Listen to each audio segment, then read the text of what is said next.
So concerning the essays, first of all, there's a lot of different styles. So I'm going to give you some tips, but I want you to realize you need to go sit down with faculty in your department and say, can I look at successful essays from students from the past?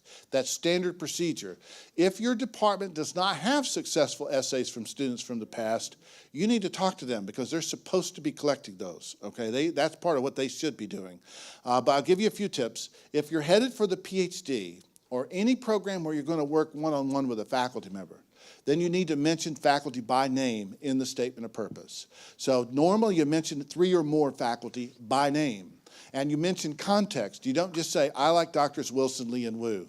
You actually have to provide context. You read their book, you saw their TED video, you corresponded with them, you met them at a meeting, they gave a lecture at PSU. So you have to provide some context. Would you like to hear the second best opening line in the history of graduate admissions? In my frequent correspondence with Doctors Wilson, Lee, and Wu, I've come to discover that my academic interests and your academic program perfectly align. Okay, what's the power in that? You're corresponding with 3 different faculty members. Some little junior low-grade human being cannot axe you out of the list until they go talk to all 3 of those faculty members. You have circumvented the first cutoff by using this technique. Are you with me? Just say yes. Okay, but also you establish fit and match, and you've established that you're corresponding with the faculty. That's a high-end performance. Yes, doctor? Is it okay to send those letters to the faculty? Because what I was, like my advisor explained to me, was that it might not be good to put faculty name in your personal statement, just in case the faculty's like, oh, I'm too full for that year, or I don't have room to have, students to come in, or, What's your field? Epidemiology. Okay. I understand where your faculty member is coming from, but my recommendation is that you do mention faculty when you're applying for the PhD, but you do the following formula: specificity plus flexibility equals admission. So you need both specificity, and then you also need flexibility. So these faculty are particularly attractive to me, but of course I understand that as I progress through my coursework, other things may arise that are more fascinating. So you provide both. Yes. Suggest this for medical school admissions as well? No, don't never do this for medical school admissions. Never do it for law school. Never do it for business school, and don't do it for most professional schools, which includes public policy, public administration, public health, communications, international relations, social work. You don't do it for those fields. Yeah, thank you for bringing that up. Why no business school? Because the faculty, it has to do with, you do it for English. The faculty have a set curriculum in those fields, and so you don't end up working shoulder to shoulder with somebody for years. But in epidemiology, you do. So you absolutely do. Fit and match are about the faculty, the curriculum, and the location. Okay, so I spoke briefly about the faculty. You got to take apart what they say about their curriculum and talk about how that matches your interest. The highest form is they're really good at what you want to be really good at. That's fit and match. That's a match. Fit and match trump grades and scores. If your grades and scores are not perfect, you got to go looking for fit and match because it's more powerful anyway. Location. Location's very interesting.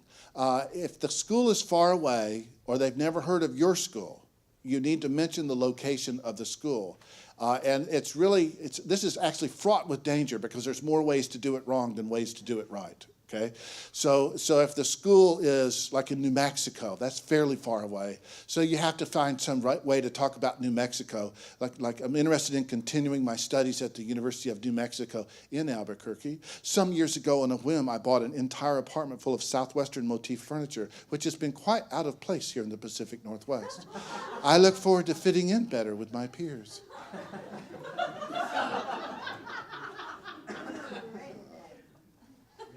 I was in a guy's office in New York City, and he said, make sure you tell students they have to mention New York City in the application or we won't let them in.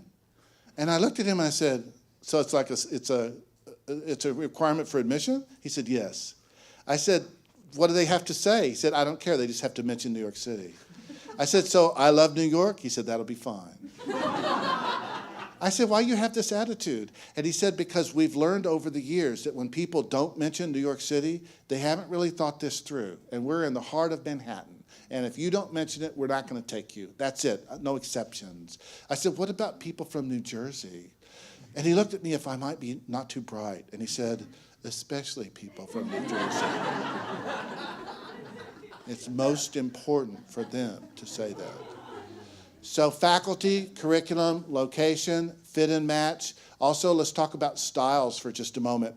There's a range of styles, and I cannot talk enough about this, but they're all in this book, okay? You can get this book for as little as a penny from Amazon.com, because after people get into graduate school, they sell them back for a penny. Okay, it's Graduate Admissions Essays. I want you to get it because it has the range of styles. Okay, so over here is like organic chemistry, biochemistry, bench biology. So this is going to be heavy lab sciences, mathematics. This is going to be not anything personal. There's nothing personal. You don't know who the person is. You don't know their gender. You don't know how they got interested in this. It's atemporal. And so this is, what are your skills and what are your interests? That's what's happening over here. Right here is field biology, which begins to bridge over into more humanness. How you got interested in something might be pertinent and germane. You might tell a story in your essay. That starts to be okay. Then humanities, right here, it's not just the discipline, but how do you engage with the discipline starts to be important.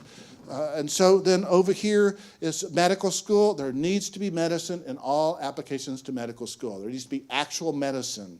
And they also changed their criteria. You must have interacted with regular humans, like working class people, okay? And you have to have touched them, okay? You can't say, I saw some working class people one time.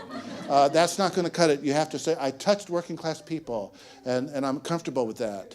And I'm actually not joking. It seems like I'm joking, but I'm not. And over here is law school. You can write anything you want when you apply to law school for your essay, as long as the writing is really crisp and standard business English. So you can write about what you did for your summer vacation last year, perfectly acceptable. I went to Chile to climb glaciers last summer, which is winter, and that's when you climb glaciers, it's on the shoulders of winter. So I thrust my ice axe into the glacier when I felt a sudden jerk on my safety rope, and I looked around and I saw my friend Paul down in the crevasse, his very life in my hands. And then I remembered, I'm going to law school. I don't need friends.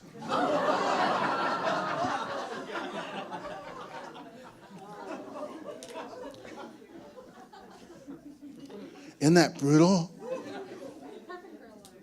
I know. Okay, the final person to review your statements of purpose needs to be a faculty member. You can't, and I love the Writing Center, and you need to go to the Writing Center, but the final person who says this is ready to go needs to be a faculty member, and it has to do with subtle biases that are in every discipline.